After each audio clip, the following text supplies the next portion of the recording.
The United States of America now agrees to provide legally binding security guarantees for Ukraine and is no longer insisting as strongly that Ukraine give up Donbas to Putin or reduce the size of its armed forces. And that's all because Europe managed to seriously disrupt Trump's plans to hand over Ukraine. The fact is that recently the European Commission finally found a way to bypass the vetoes of Hungary and Slovakia and vote for the indefinite seizure of Russian frozen assets in Europe. This will allow the European Union to use this money to support Ukraine in the war against the Russians. This eases Belgium's concerns that after the war, Russia would come to demand money only from them, and it opens up the possibility of using these funds. But most importantly, this ruins the plans of Washington, and personally the advisors of Trump, Witkoff, Kushner, to profit from these frozen Russian assets and give most of it back to the Russians. After all, the Americans proposed to use almost $300 billion of Russian assets for some kind of joint American-Russian fund, which, in essence, would have allowed Russia to get back the frozen money and the Americans to get a certain percentage from the deal,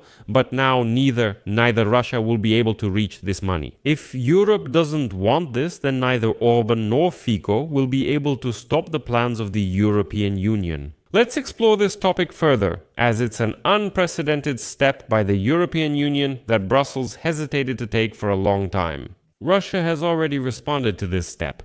My name is Alexei Pichi. Let's discuss this topic, but before we begin, please subscribe to this channel, like the video, comment, and follow my Telegram channel, Pichi News. The link to it is in the description of this video. There we publish breaking news as it comes in.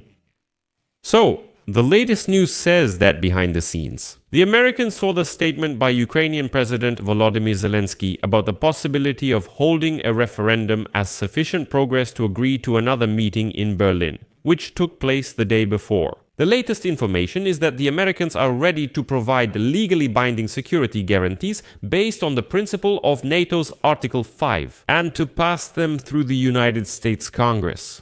And here we need to be very careful, because you can pass absolutely anything through Congress, including a non-binding memorandum. Let me explain in official diplomatic language. Americans often use the word assurance instead of guarantees, even though these are different words. Assurance means a promise or a reassurance, while guarantee means an actual guarantee. These are very different things. In fact, assurance means we promise to do something, while guarantee means we guarantee that we will do something. And assurance is what was in the Budapest Memorandum. As a result, the Americans say, well, we did promise, but we might not fulfill it, so you need to watch closely. In addition, according to Axios, the Americans believe that as a result of all the recent negotiations, Ukraine for the first time has gained full rights. Not like this, like that, this, not like this, like that, this, not like this, like that, this, not like this, not this, like that, not like this, not like this, like that, not like this, not like this is how it should be. The Americans don't know whether Russia will agree to this. And now, the last point crosses everything out, and the Kremlin will once again work on Trump to push its positions. And this is exactly where the Europeans finally made a very smart move, which crosses out part of Trump's cunning plan regarding Ukraine and Russia. The day before, the European Union finally invoked Article 122 of the European Union Charter and voted for the indefinite freeze of 210 billion euros belonging to Russia. 25 votes in favor, 2 against. Who? Of course, Hungary and Slovakia. But honestly, their votes don't really matter anymore, because Article 122 allows decisions to be made by majority vote, not unanimously. Belgium and even the Russian central bank voted in favor of the indefinite freeze of Russian assets. In response, they filed a lawsuit against Euroclear in a Moscow court. This is the organization where Russian assets are frozen. It turns out that Euroclear has 17 billion euros worth of assets in Russia. Well, it's not hard to guess what will happen to them after the lawsuit from the Central Bank of the Russian Federation. They'll simply be seized. But I'm sure that Europe was prepared for this, so I would say this isn't the most important thing. As the Times reports, Europe has taken action that will significantly impact Trump's efforts to hand Ukraine to Putin, which is also crucial for Europe's security. These immobilized assets, as they should be properly called, They're not frozen, they're immobilized. These are Russia's foreign currency reserves, kept mainly in banks in Belgium, Luxembourg, France, the United Kingdom, and Switzerland. They have been blocked since Russia's full-scale invasion of Ukraine began. But, as the Times writes, if they are used to support Kyiv, the consequences will be enormous. First of all, this would allow Ukraine and its European allies, including the United Kingdom, to stand up to Putin without relying on American money, the flow of which has practically stopped under President Donald Trump in the United States. A self-sufficient Europe would change the entire strategic balance. This would mean that Putin would finally face an opponent capable of enduring a prolonged war without the support of the United States of America, and only then would serious negotiations become possible. Only strength will force Putin to come to the negotiating table. Secondly, it would demonstrate what Europe is accused of lacking: determination. At first, the reaction of Western governments to the idea of using Russian assets was unanimous. What, impossible? No, it's illegal. We will never do such a thing. We won't behave like the Russians, and so on and so on. This is the sovereign wealth of a state that started a war of annihilation against another sovereign state.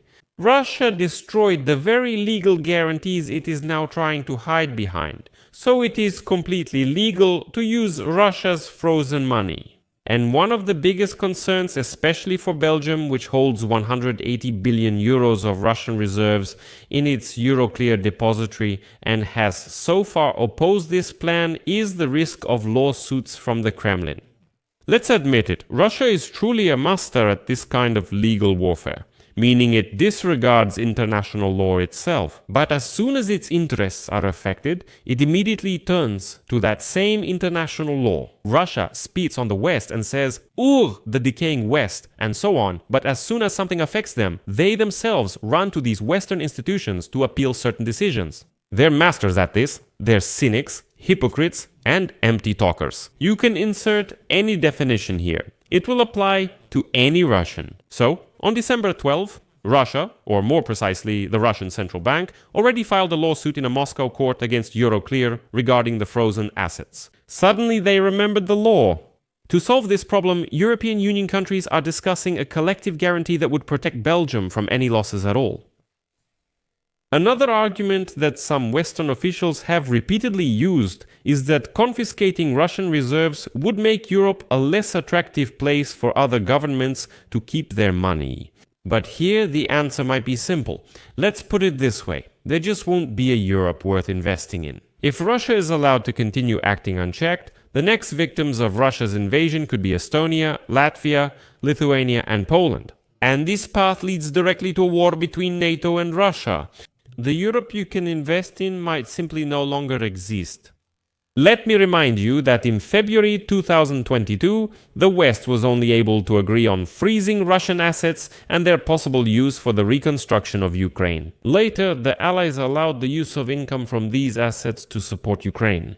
But apparently, no one foresaw a full-scale war lasting 4 years, in which Russia would cause damage. The amount, by modest estimates, is more than $500 billion, and Ukraine will need constant support just to survive. During this time, the proposal to confiscate Russian assets has gone from being unreasonable to one of the only real options left. The United States accelerated these perspective changes in Europe, because Trump's decision to stop military aid to Ukraine will result in a loss of 40% of Ukraine's funding. Once this year's package ends, likely by late 2025, there will be no American money from 2026 onward.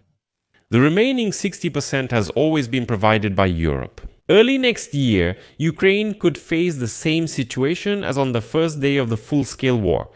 Counting, well, how many weeks there will be enough ammunition and money to survive. Meanwhile, the peace plan brokered by the United States of America actually envisions Ukraine's capitulation. To relinquish territories Russia couldn't seize in battle, restrict its army, and risk another invasion once the Russian Federation regroups. For any European leader, this proposal is grotesque to say the least. But if Europe uses the frozen Russian assets, Ukraine, financially supported by an independent Europe, I emphasize, independent, would be able to reject an unfavorable peace proposal. And the Americans would simply have no more leverage. And now I'll quote the Times. The Russian army is actually exhausted. Its soldiers in Donbass crawl through trenches under drone fire just to capture a few meters of territory. Russia's losses are severe. Putin is betting the West will tire and Ukraine will run out of ammo and money. If Europe uses Russia's frozen funds, that calculation will fail. Ukraine would be able to hold its positions for at least another 3 years, long enough to force Russia into serious negotiations instead of playing manipulation games with Washington. There is no alternative that would preserve European security. Europe must act. Here, I'll leave it at that. Friends, be sure to share your opinions and conclusions in the comments under this episode, subscribe to the channel, hit the bell, and don't forget to like friends. If you want to support the work of this YouTube channel, if this information was useful to you and you consider my work necessary, you can leave any donation or get a paid subscription to this YouTube channel. You can financially support the channel using the links and details in this video's description, which says, support the channel Alexei Pichi. Choose any convenient format. I appreciate any support from you. That's it for now. Take care. Goodbye, everyone.